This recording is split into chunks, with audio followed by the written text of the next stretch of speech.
दोस्तों, 19वीं शताब्दी का भारत आज के भारत जैसा नहीं था। 19वीं शताब्दी के सामाजिक एवं धार्मिक सुधार आंदोलनों का भारत के इतिहास में विशेष स्थान है। इस आंदोलन ने बुद्धिजीवियों, नगरीय उच्च जातियों और मध्यम वर्ग को सर्वाधिक प्रभावित किया। जनता को इस बात का एहसास हो चुका था कि भारतीय सामाजिक ढांचे और सांस्कृतिक दुर्बलताओं की वजह से मुट्ठी भर विदेशियों ने भारत को अपना गुलाम बनाकर रखा है। दोस्तों, राजा राम मोहन रॉय का जन्म 22 मई 1772 को बंगाल के राधानगर में एक रूढ़िवादी ब्राह्मण परिवार में हुआ था। राजा राम मोहन रॉय की प्रारंभिक शिक्षा फारसी और अरबी भाषा में पटना में हुई, जहां उन्होंने कुरान, सूफी रहस्यवादी कवियों के काम तथा प्लेटो और अरस्तु के कार्यों के अरबी अनुवाद का अध्ययन किया था। बनारस में उन्होंने संस्कृत का अध्ययन किया और वेद तथा उपनिषद पढ़े। 16 वर्ष की आयु में वह अपने गांव लौटकर आए और हिंदुओं की मूर्ति पूजा पर एक तर्कसंगत आलोचना लिखी। वर्ष 1803 से 1814 तक उन्होंने ईस्ट इंडिया कंपनी के लिए वुडफोर्ड और डिग्बी के अंतर्गत निजी दीवान के रूप में काम किया। राजा राम मोहन रॉय प्रथम भारतीय थे जिन्होंने सबसे पहले भारतीय समाज में व्याप्त कुरीतियों का विरोध किया, उनके खिलाफ आंदोलन चलाया। उनके नए विचारों के कारण ही 19वीं शताब्दी के भारत में पुनर्जागरण का उदय हुआ। राजा राम मोहन रॉय को भारतीय पुनर्जागरण का पिता, भारतीय राष्ट्रवाद का पैगंबर, अतीत और भविष्य का मध्य सेतु, भारतीय राष्ट्रवाद का जनक, आधुनिक भारत का पिता, प्रथम आधुनिक पुरुष तथा युगदूत कहा जाता है। दोस्तों, जिस समय राजा राम मोहन रॉय पूरे एक्टिव थे भारत में, उस समय भारत की दशा ऐसी नहीं थी। 19वीं सदी का भारतीय समाज पूरी तरह धार्मिक अंधविश्वासों के जाल में जकड़ा हुआ था। इसी संबंध में मैक्स वेबर, जो कि एक प्रसिद्ध विद्वान है, वो लिखते हैं कि हिंदू धर्म दरअसल जादू, अंधविश्वास एवं आध्यात्मवाद की खिचड़ी है।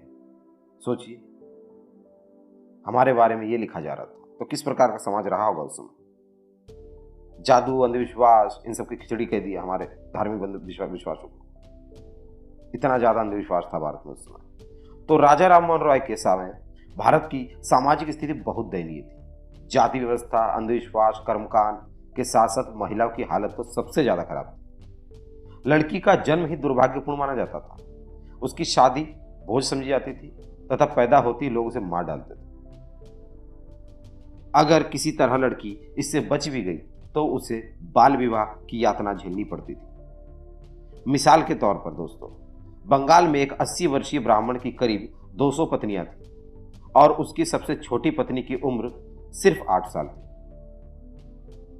कुछ लड़कियों को तो शादी के दिन के बाद दोबारा शायद ही कभी अपने पति को देखने का मौका मिलता था। इसके बाद जब उनके पति की मृत्यु होती थी तो उन्हें सती होना पड़ता था।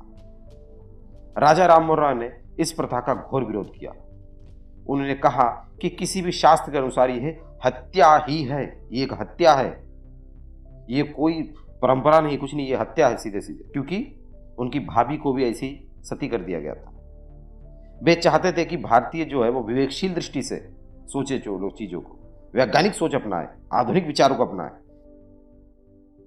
स्त्री और पुरुष सब समान हो, सबको बराबर का अधिकार मिले, महिलाओं को भी पुरुषों के समान अधिकार मिले।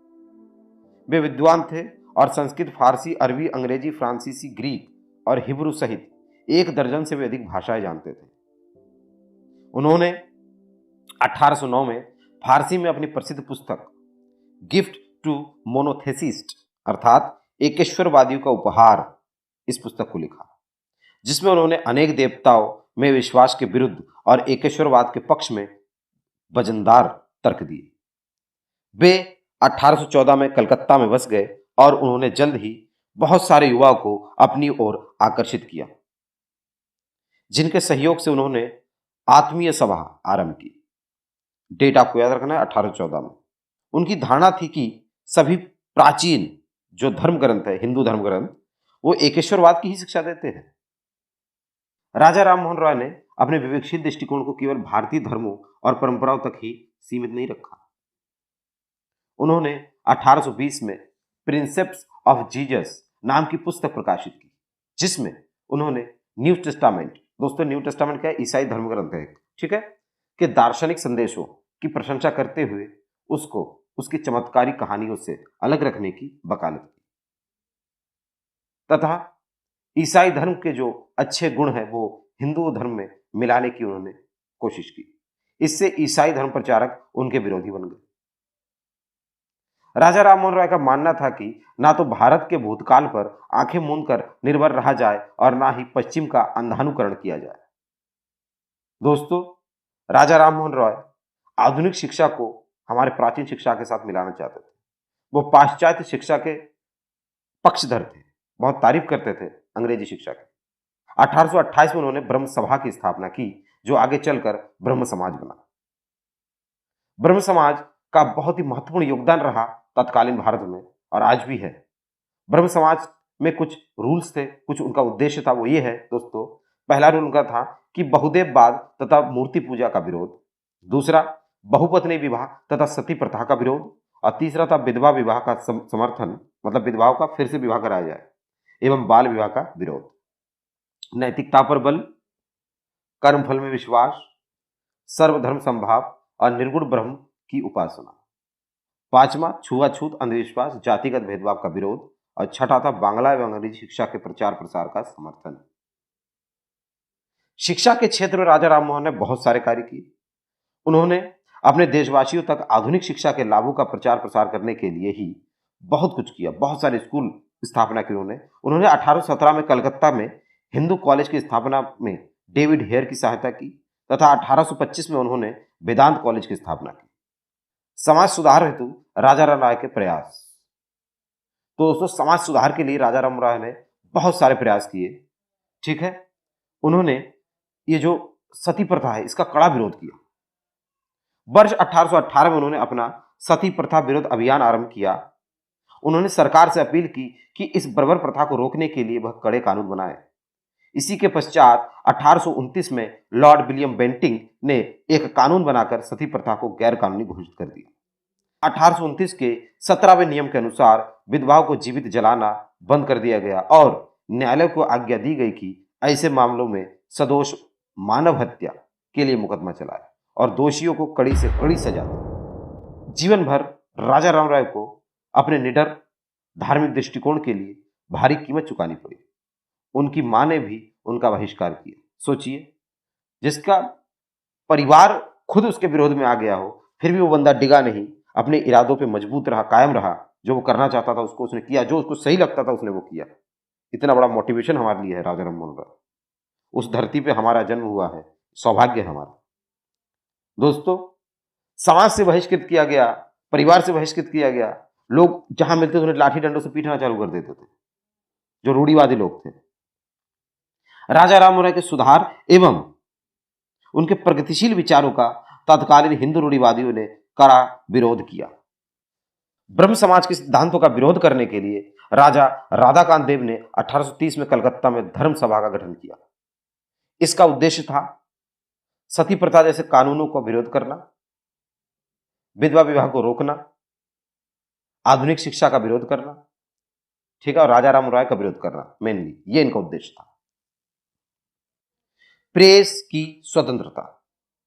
तो दोस्तों, राजा राम राय को भारतीय प्रेस का जन्मदाता भी कहा जाता है। याद रखना आपको ये पॉइंट, ठीक है। लेखन और अन्य गतिविधियों के माध्यम से उन्होंने भारत में स्वतंत्र प्रेस के लिए आंदोलन का समर्थन किया। जब वर्ष 1819 में लॉर्ड हेस्टिंग द्वारा प्रेस सेंसरशिप में थोड़ी ढील दी गई तो राजा राम राय ने 3 पत्रिकाओं का प्रकाशन किया। उसमें पहला पत्रिका था ब्राह्मणवादी पत्रिका जो थी, और नेक्स्ट बंगाली साप्ताहिक था संवाद कौमुदी, और तीसरा था फारसी साप्ताहिक मिरात उल अकबर का प्रकाशन उन्होंने किया।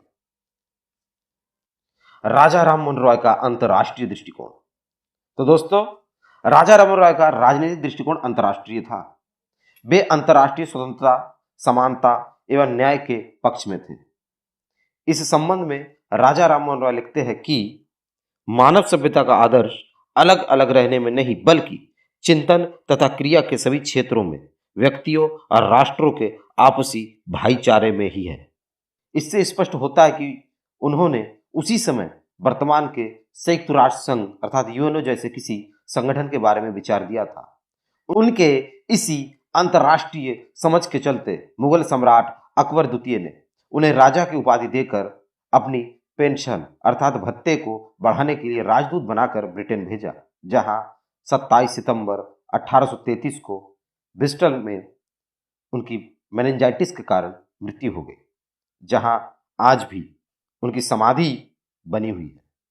1833 में ब्रिस्टल में राजा राम मोहन राय का निधन हो जाने से ब्रह्म समाज को गहरा आघात पहुंचा।